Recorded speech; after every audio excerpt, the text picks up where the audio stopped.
Assalamualaikum warahmatullahi wabarakatuh. Perkenalkan, saya Nabila Zulfa dengan NIM 2310211220047. Pada video kali ini akan menjelaskan mengenai analisis kasus tindak pidana perpajakan dengan kasus pada putusan Mahkamah Agung nomor 898 Kasasi Pidana Khusus 2014. Kemudian kita masuk ke dalam bagian latar belakang kasus, yaitu pada tahun 2007 seorang bernama Efral Sembiring Meliala mendirikan PT Mahkota Sarinembah Sejahtera di Bandar Lampung. Nah, perusahaan ini terdaftar sebagai wajib pajak dan pengusaha kena pajak. Kemudian pada Oktober 2008, Efral sebagai pendiri PT Mahkota Sari itu melakukan perjanjian kerjasama dengan Roni Hadisaputra sebagai pemilik PT Virya Mitra Sejahtera. Isi perjanjiannya adalah Roni boleh meminjam nama PT Mahkota Sari untuk kegiatan impor barang. Nah, sebagai imbalannya, Efral mendapatkan 600.000 per dokumen PIB atau pemberitahuan impor barang. Tetapi yang terjadi sebenarnya adalah PT Mahkota Sari ini sebenarnya tidak melakukan tindakan impor sama sekali dan hanya meminjamkan nama perusahaannya. Kemudian kita lanjut kepada bagian modus operandi, yaitu yang pertama, dari November 2008 hingga Agustus 2009, Roni melakukan impor barang menggunakan nama PT Mahkota Sari sebanyak 311 kali impor. Nah, barang-barang ini merupakan milik pelanggan Roni, yaitu ada diantaranya Ahdiyat Robiandro, BJ Heri, dan Sulung Sukri, dan masih banyak pelanggan Roni yang lainnya. Kemudian yang kedua, untuk mengimbangi PPN impor yang besar, Roni meminta asistennya yaitu Nini Lianta untuk membuat faktur pajak fiktif atas nama PT Mahkota Sari. Kemudian yang ketiga, faktur-faktur kosong ini dikirim kepada Efral untuk ditandatangani, dan Efral menandatanganinya dan mengirim balik ke Nini Lianta, yaitu asistennya Roni. Kemudian yang keempat, faktur asli yang sudah ditandatangani tadi diserahkan kepada para pemesan, yaitu tadi pelanggannya Roni, yang kemudian mereka gunakan untuk mengurangi kewajiban pajak mereka di SPT masa PPN. Nah, yang kelima, sebagai bonusnya, Efral mendapatkan 10% dari nilai PPN yang ditandatanganinya. Totalnya sekitar 311 juta rupiah. Kemudian jaksa penuntut umum memberikan dua dakwaan. Dakwaan alternatif di sini, dakwaan pertamanya adalah pasal 39A huruf A Undang-Undang Nomor 6 Tahun 1983, Jo Undang-Undang Nomor 28 Tahun 2007 tentang Ketentuan Umum dan Tata Cara Perpajakan, Jo Pasal 43 Ayat 1, Jo Pasal 64 Ayat 1 KUHP. Nah, bunyi Pasal 39A huruf A itu setiap orang yang dengan sengaja menerbitkan dan atau menggunakan faktur pajak yang tidak berdasarkan transaksi yang sebenarnya dipidana dengan pidana penjara paling singkat 2 tahun dan paling lama 6 tahun serta denda paling sedikit 2 kali dan paling banyak 6 kali jumlah pajak dalam faktur pajak.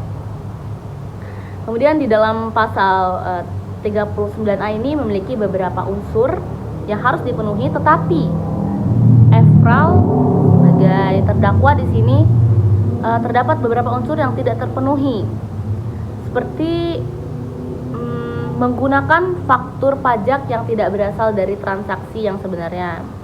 Padahal Efral itu tidak menggunakan faktur pajak tersebut, tetapi dia hanya menandatangani faktur kosong yang isinya diisi oleh orang lain. Nah, maka dari itu Efral dibebaskan dari dakwaan pertama, dan pendapat saya pribadi bahwa dakwaan pertama ini lebih pantaslah didakwakan kepada PT-PT yang bekerja sama dengan Efral, dalam hal ini yaitu misalnya PT Multidaya Rencana, kemudian PT Surya Kencana, karena mereka memenuhi unsur-unsur yang ada di dalam pasal 39A ini. yaitu misalnya menggunakan faktur pajak yang tidak berasal dari transaksi sebenarnya. Kemudian dakwaan keduanya adalah pasal 39 ayat 1 huruf D yang bunyinya setiap orang dengan sengaja menyampaikan surat pemberitahuan yang isinya tidak benar atau tidak lengkap sehingga dapat menimbulkan kerugian pada pendapatan negara dipidana dengan pidana penjara paling singkat 6 bulan dan paling lama 6 tahun dan denda paling sedikit 2 kali dan paling banyak 4 kali jumlah pajak terutang yang tidak atau kurang dibayar. Nah, di dalam dakwaan kedua ini Efral memenuhi seluruh unsur pidana, seluruh unsur yang ada di dalam pasal ini. Kemudian akan kita bahas apa saja unsur-unsurnya, yaitu yang pertama adalah unsur setiap orang terpenuhi bahwa Efral Sembiring Meliala adalah sebagai Direktur PT Mahkota Sari dan merupakan subjek hukum yang cakap. Kemudian unsur kedua yaitu dengan sengaja juga terpenuhi karena Efral mengetahui bahwa PT-nya itu tidak melakukan transaksi jual beli. Kemudian Efral juga menyadari bahwa faktur yang ditandatanganinya adalah faktur fiktif. Kemudian juga Efral menyadari bahwa ia menerima imbalan 10% dari nilai PPN. Kemudian juga dia menyadari bahwa tujuannya adalah untuk mengurangi pajak terutang pihak lain dan ini merupakan tindakan yang tidak benar. Kemudian unsur yang ketiga adalah menyampaikan SPT tetapi isinya tidak benar. Ini terpenuhi bahwa Efral ini memang menyuruh Ade Anugrah membuat dan melaporkan SPT masa PPN ke KPP Pratama Kedaton berdasarkan faktur-faktur fiktif tersebut, tetapi isi SPT-nya itu tidak benar karena SPT yang dilaporkan mencantumkan pajak keluaran dari faktur-faktur fiktif senilai 3,1 miliar yang tidak pernah ada transaksinya. Kemudian juga unsur yang terakhir adalah menimbulkan kerugian negara, itu juga terpenuhi karena disampaikan bahwa kerugian negaranya adalah 3.116.569.605 rupiah karena para pembeli faktur mengkreditkan faktur fiktif tersebut di SPT mereka. Kemudian kita lanjut kepada bagian putusan pengadilan. Di sini ada berbagai putusan, yaitu mulai dari tingkat pertama, kemudian tingkat banding dan kasasi. Nah, pada tingkat pertama yaitu Pengadilan Negeri Tanjung Karang di tahun 2013 bahwa terdakwa terbukti bersalah dan dipidana 8 bulan penjara dengan masa percobaan 1 tahun dan denda 1,2 miliar subsidiar 2 bulan kurungan. Dan pada Pengadilan Tinggi Tanjung Karang di tingkat banding pada tahun 2013 bahwa majelis hakim memperbaiki putusan PN dan menjatuhi pidana 8 bulan penjara ditahan dan ini bukan percobaan lagi dan denda 1,2 miliar subsidiar 4 bulan kurungan. Dan sebagai alasannya adalah pidana percobaan ini tidak sejalan dengan semangat undang-undang perpajakan. Dan pada tingkat kasasi Mahkamah Agung 2015 bahwa majelis hakim menolak kasasi Efral dan menguatkan putusan Pengadilan Tinggi Tanjung Karang dan menyatakan bahwa Efral ini memang harus menjalani hukuman. Kemudian kita lanjut ke dalam argumentasi terdakwa. Di sini yang menariknya adalah bahwa terdakwa memiliki beberapa argumen, yaitu yang pertama bahwa hukum pajak itu menurut terdakwa itu menganut prinsip ultimum remedium, artinya pidana adalah sebagai jalan terakhir. Dan juga Efral menyatakan bahwa karena dirinya sudah membayar pajak terhutang sebanyak 3,1 miliar dan Efral menyatakan bahwa dirinya seharusnya tidak dipidana karena sudah membayar utang tersebut. Kemudian argumen yang kedua adalah Efral merasa bahwa pidana 8 bulan dengan percobaan 1 tahun seperti yang dijatuhi di pengadilan negeri itu sudah cukup dan tidak melanggar hukum. Kemudian argumen yang ketiga adalah bahwa menurut Efral pembayaran pajak itu menghapus pidana, karena ia telah membayar pajak maka pidananya harus dihapus. Baik, selanjutnya kita masuk ke dalam pertimbangan Mahkamah Agung, bahwa dalam hal ini majelis hakim menolak semua argumentasi terdakwa, karena di sini hakim menyampaikan bahwa pertimbangan pertamanya adalah premium remedium, bukan ultimum remedium. Nah, karena Mahkamah Agung berpendapat bahwa kasus-kasus seperti ini perlu pendekatan premium remedium, artinya pidana harus didahulukan, bukan dijadikan jalan terakhir.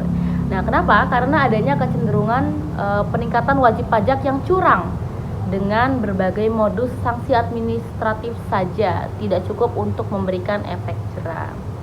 Kemudian pertimbangan kedua adalah pembayaran pajak bukan penghapusan pidana. Mahkamah Agung menegaskan bahwa pembayaran pajak 3,1 miliar itu sudah mempertimbangkan berbagai faktor peringanan dalam menjatuhkan pidana, tetapi tidak menjatuhkan pidana, tidak menghapuskan pidana. Nah, dan jika misalnya itu tidak dibayar 3,1 miliar, maka hukumannya akan menjadi lebih berat. Jadi membayar kerugian negara sebanyak 3,1 miliar itu tidak menghapuskan pidana, tetapi hanya meringankan pidana. Kemudian yang ketiga adalah Mahkamah Agung menyatakan bahwa pidana percobaan yang disampaikan dengan yang dijatuhi di pengadilan negeri itu tidak tepat, dan Mahkamah Agung menyetujui dengan putusan pengadilan tinggi bahwa pengadilan negeri salah menerapkan tindak pidana percobaan karena itu memang tidak sejalan dengan semangat undang-undang perpajakan ini. Kemudian pertimbangan yang keempat adalah mengapa perlu tetap dipidana, karena perlunya efek jera. Kemudian dengan sepengetahuan saya bahwa memang di dalam perpajakan ini, di dalam pelanggaran perpajakan ini memang terdapat dua hal, yaitu yang pertama sanksi administratif dan sanksi pidana. Nah, sanksi administratif ini memang sebagai awal, tetapi akan berubah menjadi sanksi pidana jika ada tindak pidana perpajakan di dalamnya. Kemudian kita masuk kepada bagian penutup, bahwa kesimpulannya Efral Sembiring Meliala terbukti bersalah melanggar pasal 39 ayat 1 huruf D Undang-Undang KUP karena menyampaikan SPT yang isinya tidak benar sehingga menimbulkan kerugian negara sebanyak 3,1 miliar rupiah. Efral dijatuhi pidana 8 bulan penjara dan denda 1,2 miliar, subsidiar 4 bulan kurungan.